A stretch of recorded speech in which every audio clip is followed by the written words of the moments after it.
I can tell you exactly what the Fed's going to do, and you can do this at home. So if listeners want to take notes, it's really easy. First of all, what is the problem the Fed's trying to solve?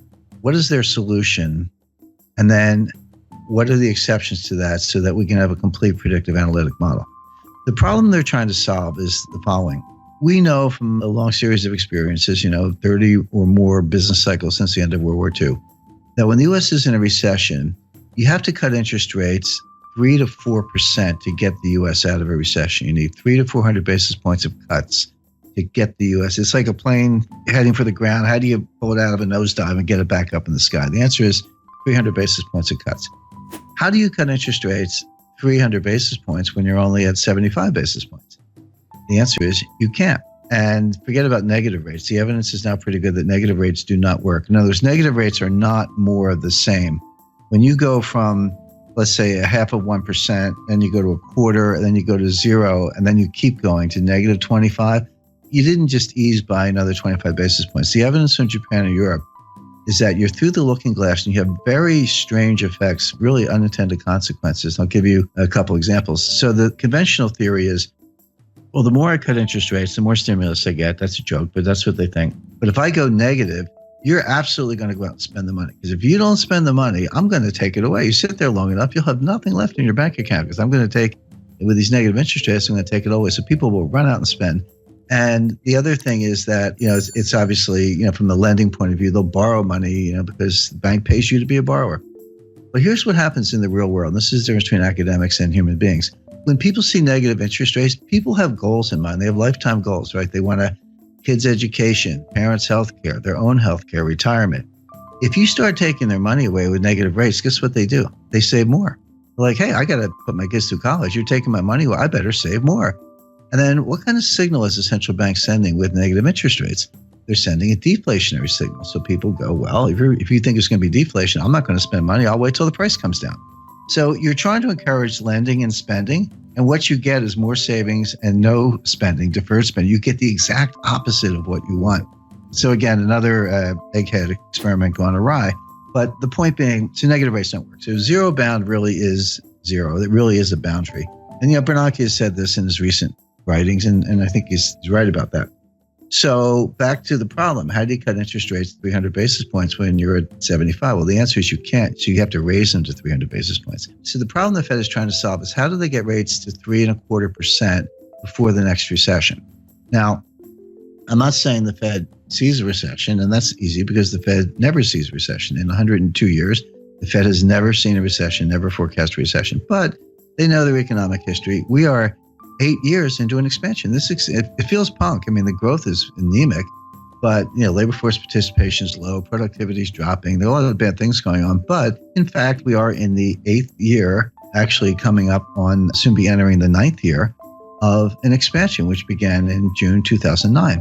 Right. By the way, you have a hard time convincing most Americans that we're not still in a recession. Depressions are different than recessions. The technical definition of a recession is 2 consecutive quarters of declining GDP with rising unemployment, a couple other bells and whistles, little subjective factors, but that's basically it.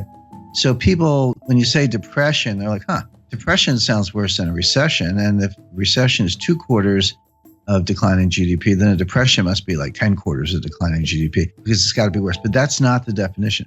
The definition of a depression, you can have growth in a depression, but it's below trend growth. In other words, if trend is 3.5, and you're actually banging out 1.5, 2, that gap between, let's say, 1.5 and 3.5% growth, that's depressed growth. It's an output gap. It compounds over time, and you never get it back. We are losing trillions of dollars of wealth. We are impoverishing future generations on a relative basis because of our inability to get back to trend growth. So the reason American people feel this and don't listen to the economists, and they're right, is because we're in a depression. So leaving that aside, the Fed at least understands the business cycle and the fact that the next recession, they say they don't die of old age, but they do die, and we're getting close to the next one. So they're in a desperate race to get rates up to 3.5% before the next recession hits so they can cut them to get out of the recession. The question is, can you raise rates enough to cure the next recession without causing the recession you're preparing to cure? That's the dilemma. That's the finesse. My answer is no, they're not going to be able to do it, but they think they can. Why are they in this box? Well, because Bernanke should have raised rates in 2010, 2011, in the early stages of the expansion, when the economy would have been much better able to bear it than it is now. Bernanke skipped a whole cycle. He skipped a whole rate increase cycle to pursue these wacky experiments and, QE and zero interest rate policy and all that. I spoke to Bernanke about this, and he used the word experiment. He said this was an experiment. Bernanke made his academic reputation by studying the Great Depression, in the wake of Friedman and Anna Schwartz and some others. But he was a great scholar of the Great Depression, and he got his chance to kind of try out his theories. But what he told me was, he said 30 years from now, some new Ben Bernanke, some young scholar will look back and tell us if we did a good job or not. We actually don't know right now. See, the Great Depression was really two technical recessions, 29 to 33 and then 1937-38. But from 33 to 37, we had an expansion, but the whole thing was a depression because we never got out of it. The stock market recovered the 1929 high in 1954.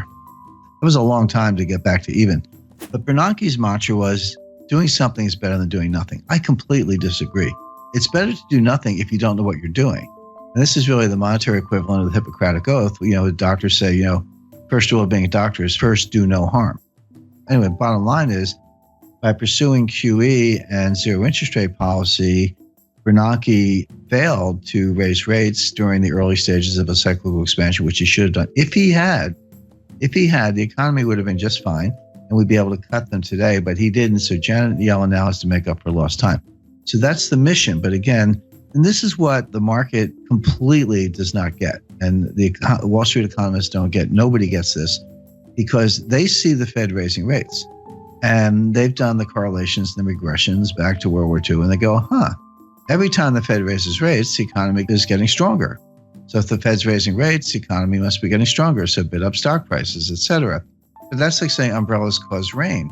Because they've got the causality backwards. The Fed never leads the economy, ever. The Fed follows the economy. So a normal business cycle looks like this. So you get a little expansion going, and unemployment starts to go down, and industrial capacity utilization starts to go up, and inflation starts to go up. And the Fed's watching, and then it keeps going. And they go, it's getting a little hot. We better raise rates. And they raise rates, but of course they started too late. The expansion keeps going. Inflation keeps going up. Unemployment keeps going down. Then the economy starts to cool down. Unemployment goes up, and then prices go down, and capacity utilization drops, and we get into recession. Like, we better cut. And then they cut, and then you hit the bottom, and then you come out of it again. So think of that as like a nice, pretty sine wave, right? That's a business expansion, business contraction over and over, 30 or so times since the end of World War II, with the Fed always following the economy, never leading the economy. So all the big brains on Wall Street, they've got all this data, and they say, well, every time the Fed raises rates, the economy is getting stronger. That has absolutely been true for like 30 times since the end of World War II. It is not true today. The reason it's not true today is because Bernanke skipped a cycle, and they're playing catch up. For the first time since 1937, the Fed is tightening into weakness. That is a key thing to bear in mind. The Fed is tightening into weakness. They are not leading the economy to strength. They are not responding to strength, even though Wall Street thinks they are. And there's a great danger that they're actually going to cause the recession they're preparing to cure, as I mentioned. The Fed will raise rates 25 basis points 4 times a year from now until the middle of 2019, until they get them to 3.25%. So like clockwork, every March, June, September, December, for 2017, 2018, into 2019, look for a Fed rate hike until they get to 3.25%, at which point they'll be able to say, all right, now we're at 3.25. If we have a recession tomorrow, we can cut them back down to 0 again and get out of it. That'll be mission accomplished. Now, this is why I was sitting there in December like, yep, they're going to raise them in March. And right now, I'll tell your listeners they're going to raise them in June. There's your Fed response function. There's your baseline scenario. What are the exceptions to Fed rate hike? Under what conditions will they not raise rates? Because everything I just described to you, they've had in mind since March 2015 when Yellen took patience out of the statement. That was the end of forward guidance. And by the way, if you go back to 2015, I said they're not going to raise rates all year, and they weren't going to do the liftoff that people were looking for in March, June, September. And they didn't lift off in September because of the Chinese rate exchange devaluation. The stock market fell out of bed August 2015. Finally, they raised them in December 2015. And Wall Street was ready for March.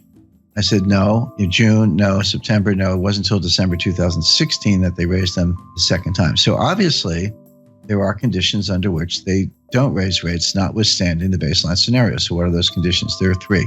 Well, four, actually. So if you see job creation below 75,000, that will cause them to pause. By the way, pause is the key word. If you go home through the speeches, you'll see the word pause in Dudley's recent remarks. Pause is the Fed's jargon for we're not going to raise rates. We got the Jim scenario, which I took from the Fed, it's their scenario, or a technical recession. So, we're going to know Friday what the first quarter GDP is. It's pretty close to negative, but I'm not saying we're in a recession now. We might be. But if you see a recession, they'll pause. You see job creation below 75,000, they'll pause.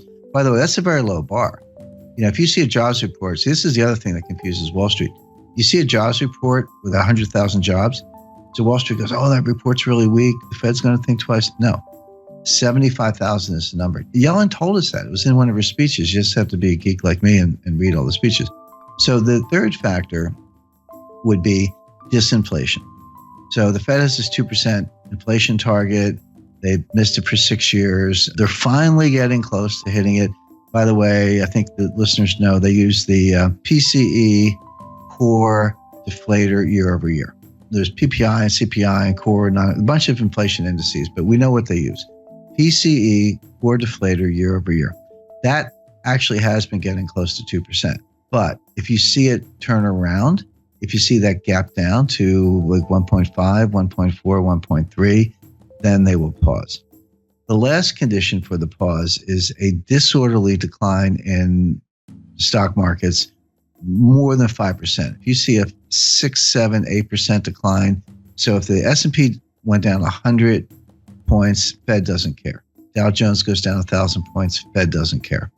But beyond that, if you see the S&P start to go down 150 or the Dow start to go down 1,500 points in a disorderly way, it looks a little scary. It looks like there's no bottom. It looks like if you see that, they'll pause.